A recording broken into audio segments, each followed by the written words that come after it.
Hello everyone, ಇದು Thursday blog. ಇವತ್ತು ಬೆಳಗ್ಗೆ ಎದ್ದ ತಕ್ಷಣ ನಾನು ಬಾದಾಮ್ ಗೋಂದನ್ನು ನೀರಲ್ಲಿ ಹಾಕಿ ನೈಟೆ ಬೆಳಗ್ಗೆ ಹೊತ್ತು ಅದನ್ನು ಕುಡಿತೀನಿ. ಅದನ್ನು ಕುಡಿದ್ಬಿಟ್ಟು ಟಿಫನ್ಗೆ ರೆಡಿ ಮಾಡೋಣ ಅಂದ್ಬಿಟ್ಟು ನೈಟು ಮಶ್ರೂಮ್ ತೊಗೊಂಬಂದು ಇಟ್ಕೊಂಡಿದ್ದೆ. ಮಶ್ರೂಮು ಮತ್ತು ನನ್ನ ಮಗಳಿಗೆ ಫ್ರೂಟ್ಸ್ ಏನಾರೇ ಕೊಟ್ಟು ಕಳಿಸ್ಬೇಕಲ್ಲ, ಅದಕ್ಕೆ ಪಪ್ಪಾಯ ತೊಗೊಂಬಂದಿದ್ದೆ. ತಿಂಡಿಗೆ ರವೆ ಇಡ್ಲಿ ಮಾಡೋಣ ಅಂದ್ಕೊಂಡು ಎಂಟಿ ಆಡ್ದು ಮಸಾಲ ರವೆ ಇಡ್ಲಿ ತೊಗೊಬಂದೆ. ಆದರೆ ಆಮೇಲೆ ಬೇಡ, ಮಶ್ರೂಮ್ ಪಲಾವ್ ಮಾಡೋಣ ಅಂದ್ಕೊಂಡು ಬ್ರೇಕ್ಫಾಸ್ಟ್ಗೆ ಮಶ್ರೂಮ್ ಪಲಾವ್ ಮತ್ತು ಗೋಬಿ ಫ್ರೈ ಮಾಡಿದ್ದೆ.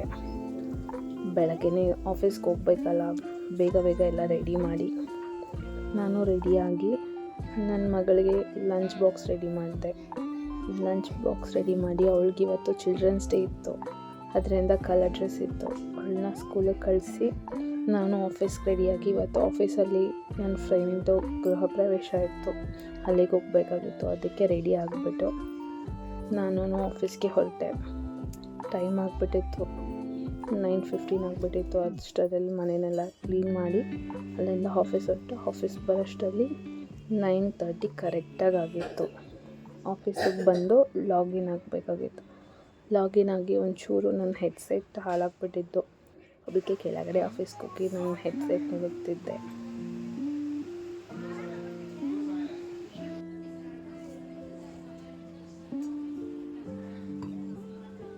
ಆಮೇಲೆ ನನ್ನ ವಾಯ್ಸಲ್ಲಿ, ನನ್ನ ಬ್ಲಾಗಲ್ಲಿ ಏನಾರೇ ಮಿಸ್ಟೇಕ್ ಇದ್ದರೆ ಸಾರಿ. ಆಮೇಲೆ ತಿಂಡಿ ತಿಂದಿರಲಿಲ್ಲ ಅಲ್ಲ, ಆಫೀಸ್ಗೆ ಬರೋಕ್ಕೆ ಟೈಮ್ ಆಗಿಬಿಟ್ಟಿತ್ತು ಅಂತ ಫ್ರೂಟ್ಸ್ ಕಟ್ ಮಾಡಿದ್ದೆ. ಏನೇ ಫ್ರೂಟ್ಸ್ ಕಟ್ ಮಾಡಿದ್ದೆ ಅಲ್ವಾ, ಅದನ್ನೇ ತಿನ್ನೋಣ ಅಂದ್ಬಿಟ್ಟು ನಾನು ತಿಂತಿದ್ದೆ. ಅಷ್ಟೊತ್ತಲ್ಲಿ ನನ್ನ ಫ್ರೆಂಡೂ ಏನು ಸ್ಪೆಷಲ್ಲು ಅಂತ ಕೇಳಲು, ಪಪ್ಪಾಯ ಸ್ಪೆಷಲ್ಲು ಅಂತ ಹೇಳ್ತಿದ್ದೆ. ಇದು ನನ್ನ ಫ್ರೆಂಡು ಸಹನಾ ಅಂತ, ಮತ್ತು ಇವಳು ನನ್ನ ಬೆಸ್ಟ್ ಫ್ರೆಂಡ್ ತನು ಅಂತ. ಅವರಿಬ್ಬರು ತಿಂತಿದ್ರು. ಮತ್ತು ಆಫೀಸಲ್ಲಿ ಇದ್ದೇ ಇರುತ್ತಲ್ಲ ಸ್ವಲ್ಪ ಕ್ವಾಟ್ಲೆಗಳು ಮಾಡೋದು ಕೊಲೀಗ್ಸ್. ಆಮೇಲೆ ತುಂಬ ಬೋರ್ ಆಗ್ತಿತ್ತು. ಇವತ್ತು ಆಫೀಸಲ್ಲಿ ತುಂಬ ಜನ ರಜಾ, ಒಬ್ಬಳೇ ಬೇರೆ ಕೂತಿದ್ದೆ. ಪಕ್ಕದಲ್ಲಿ ಕೂತಿರೋರು ಇವತ್ತು ಆಬ್ಸೆಂಟ್ ಆಫೀಸ್ಗೆ. ಆಮೇಲೆ 11:30 ಆಗ್ತಿದ್ದಂಗೆ ಗೋಬಿ ಮಾಡಿದ್ನಲ್ಲ, ಅದನ್ನು ತಿಂದೆ. ಆಮೇಲೆ ಅಲ್ಲಿಂದ ನನ್ನ ಫ್ರೆಂಡ್ ಫಂಕ್ಷನ್ನು ಅನ್ನಲ್ಲ, ಅಲ್ಲಿಗೆ ಹೊರಟ್ವಿ. ಆಮೇಲೆ ನಮ್ಮ ಫ್ರೆಂಡ್ ಮನೆಗೆ ತಲುಪಿದ್ವಿ. ಇವಳು ನನ್ನ ಫ್ರೆಂಡು ದೀಪಿಕಾ ಅಂತ, ಮತ್ತು ನಮ್ಮ ಫ್ರೆಂಡು ಶಾಲಿನಿ ಅವ್ರ ಮನೆಗೆ ಗೃಹ ಪ್ರವೇಶ ಇತ್ತು. ಫ್ಲವರ್ ಇಟ್ಟಿದ್ದಾರಲ್ಲ, ಅವಳೇ ನನ್ನ ಫ್ರೆಂಡು ಶಾಲಿನಿ ಅಂತ. ಮತ್ತು ಇವರು ಪೂರ್ಣಿಮಾ ಮ್ಯಾಮ್ ಅಂತ, ತುಂಬ ಸ್ವೀಟ್ ಪರ್ಸನ್.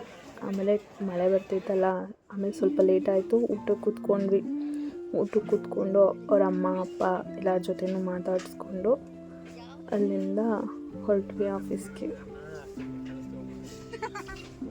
ಹೋಗ್ಬೇಕಾದ್ರೆ ನಾನು ಮತ್ತು ನಮ್ಮ ಟೀಮ್ ಲೀಡರ್ ಮತ್ತು ಮ್ಯಾನೇಜರ್ ಸರ್, ಅವ್ರ ವೈಫ್ ಮಾತ್ರ ಬಂದಿದ್ದು. ಈಗ ದೀಪಿಕಾ ಮತ್ತು ಇನ್ನೊಬ್ಬರು ಮಮತಾ ಅಂತ, ನಾವು 4 ಜನ ಹೊರಟ್ವಿ.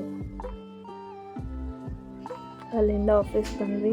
ಆಫೀಸ್ ಬರೋಷ್ಟರಲ್ಲಿ 4 ಆಗಿತ್ತು. ಆಮೇಲೆ ಟೀ ಬ್ರೇಕಲ್ಲಿ ಟೀ ಕುಡಿದ್ಬಿಟ್ಟು ಮಿಕ್ಕಿದ ಆಫೀಸ್ ವರ್ಕೆಲ್ಲ ಮುಗಿಸಿ ಲಾಗೌಟ್ ಟೈಮ್. ಆಫೀಸಲ್ಲಿ ಬೆಸ್ಟ್ ಟೈಮ್ ಅಂದರೆ ಲಾಗೌಟ್ ಮಾಡೋದು. ಲಾಗೌಟ್ ಮಾಡಿ ಶಟ್ ಡೌನ್ ಮಾಡಿ ಮನೆಗೆ ಹೋಗೋದು.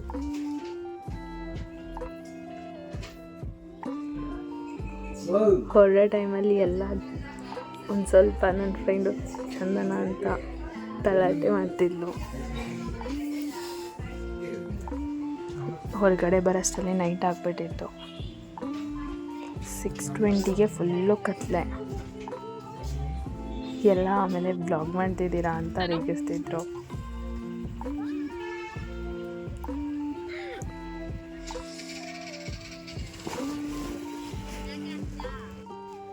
ಆಮೇಲೆ ಅಲ್ಲಿಂದ ನಾನು ಬ್ರೌನಿ ಮಾಡೋಣ ಅಂದ್ಕೊಂಡು ಕೇಕ್ ಶಾಪ್ಗೆ ಹೊರಟೆ.